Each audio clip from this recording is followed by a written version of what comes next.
Our other top story right now, a Brevard County paramedic investigated for racial remarks he made to a person who was shot has now resigned, and he is speaking out. The investigation was launched after a county commissioner mentioned it back in November. The paramedic told News 6's Jerry Askin there is more to the story.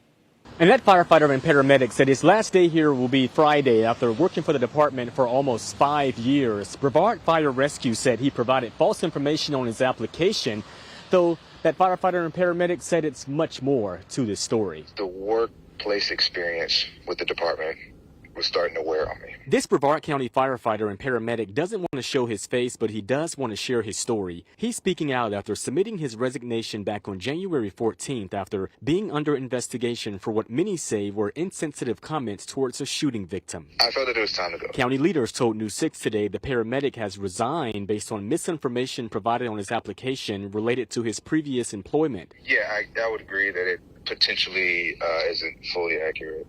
Okay.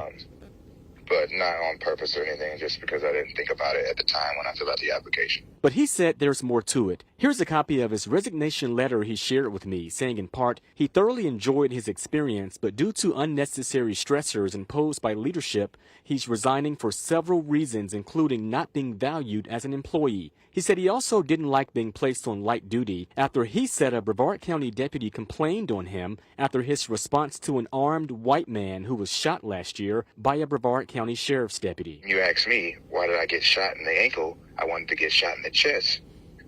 The first thing that comes to my mind is, maybe if you're a little bit darker, then maybe, just maybe, they would have aimed for your chest. And he laughed, and I laughed, and we went on about it. No big deal.